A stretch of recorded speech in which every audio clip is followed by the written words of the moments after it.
Propaganda generally deals with the enemy in one of two ways, using either humor or hate to mock or to demonize the foe. Each method has its advantages and disadvantages.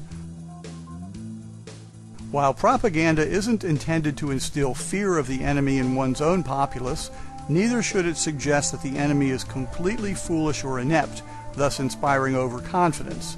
A delicate balance must be maintained overall. However, it is permissible to denigrate the enemy, to portray them as morally inferior, unscrupulous, depraved, deceptive, beneath contempt, and unworthy of our respect. Demonizing the enemy may be accomplished in several ways. One of these is to depict the enemy as the other, as diametrically opposed to us as is possible, in appearance, in behavior, in attitude, and in morals. We are kind, they are cruel. We are honest, they are deceptive. We are attractive, they are ugly. We are brave, they are craven. Perhaps the ultimate depiction of the other is to show the enemy as literally non-human, subhuman, or inhuman.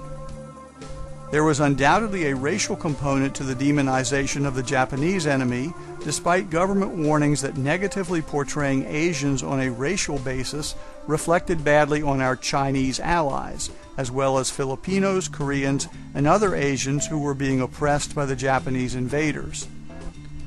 The Japanese themselves attempted to utilize this racial kinship in their propaganda, casting the war as a pan-Asian attempt to throw off the burden of white European colonialism. It should be noted that anti-Nazi propaganda had the very visible figurehead of Adolf Hitler upon which to heap abuse. Thus, while the Japanese were condemned as a people, not all Germans were considered Nazis, and the Nazis themselves were often represented in propaganda by the image of their leader. In this episode, we shall examine some ways in which propaganda systematically dehumanizes and demonizes the enemy, thereby inspiring greater efforts on the audience's part to win the war and purging thoughts of moderation and mercy towards the foe. The enemy was frequently depicted in wartime propaganda in animal form, especially as rats, although monkeys, skunks, spiders, pigs, snakes, octopuses, donkeys, and other animals and insects were also utilized as models, their supposed negative attributes thereby applied to Hitler and the Nazis and to the Japanese enemy, with occasional guest appearances by Mussolini, generally portrayed as Hitler's buffoonish lackey. One of the most prevalent motifs in wartime propaganda is the portrayal of the enemy as rats or other vermin. The word rat itself is often used as a pejorative descriptor, but there are also many visual portrayals of the enemy as sneaky, unclean, treacherous rodents who deserve to be ruthlessly exterminated without mercy or remorse for the good of mankind.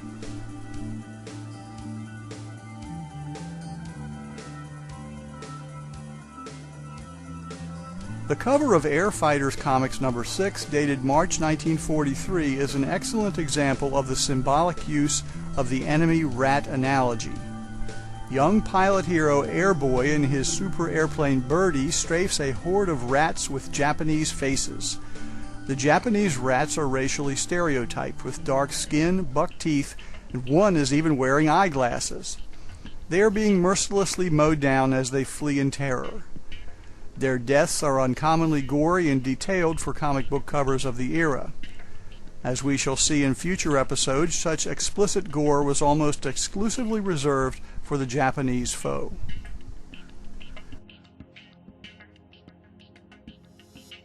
The enemy as rat motif was also used by the Axis powers in their propaganda, most notoriously in the Nazi film The Eternal Jew, which equates Jews with rats.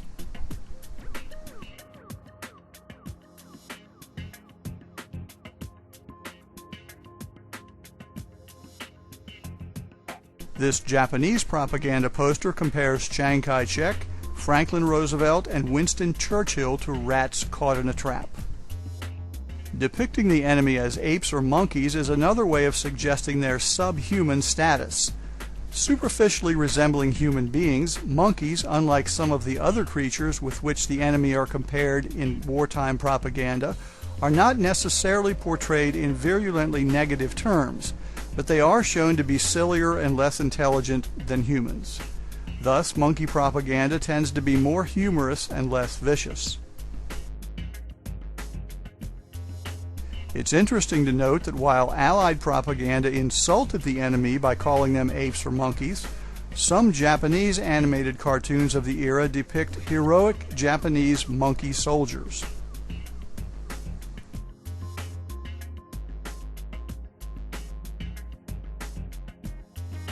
Spiders and octopuses are also popular images in wartime propaganda from both sides, because these multi-armed creatures can be used to visually characterize the enemy as greedy and grasping, in addition to their general physical unattractiveness.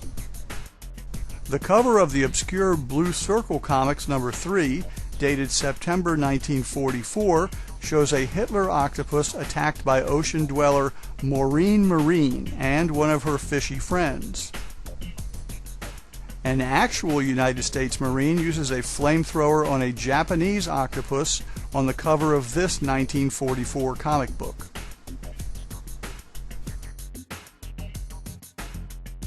Weird Comics number 18 was published in the summer of 1941. The odd ape-spider hybrids battling the eagle are designated beasts of the dictator, without further identification, although dictator was usually a pre-Pearl Harbor code word for Hitler. Other animals, insects, and so on were chosen by propagandists for their stereotypical negative attributes, which were then transferred to the enemy: snakes, skunks, jackasses, pigs, and so forth.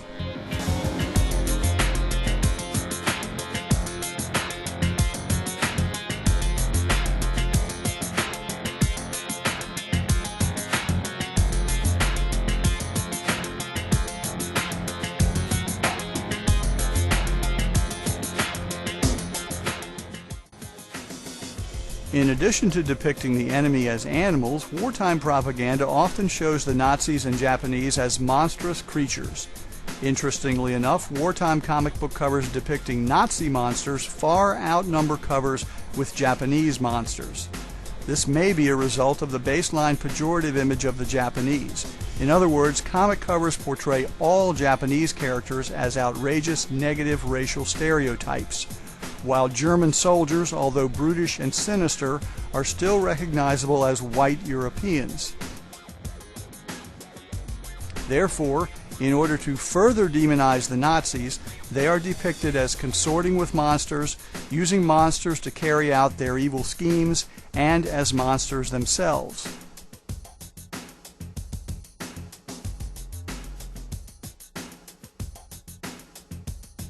Alex Schomburg's cover for Marvel Mystery number 46, dated August 1943, features a wide variety of Axis monsters, beginning with a green-faced hydrocephalic Hitler sitting on a skull-and-bones throne. He's backed up by skull-faced soldiers, yellow-faced officers, possibly Japanese allies, normal Nazi soldiers, and a bald green monster who appears to be Hitler's torture master. Silver Streak number 14, published in the summer of 1941, depicts an army of Nazi skullmen. The spike emerging from the top of each monster's skull evokes memories of the Pickelhaube helmet, which was associated with the German military from the mid-19th century until the end of World War I. Speed Comics number 15 was another pre-Pearl Harbor comic, cover dated November 1941. The image of superhero Shock Gibson battling a graveyard full of red-skinned gnomes, possibly the illegitimate children of Captain America's nemesis, the Red Skull, becomes anti-Nazi propaganda by the simple expedient of adding swastika emblems to their costumes. Finally, the ultimate and literal demonization is the equation of the enemy with demons, devils, and even Satan himself.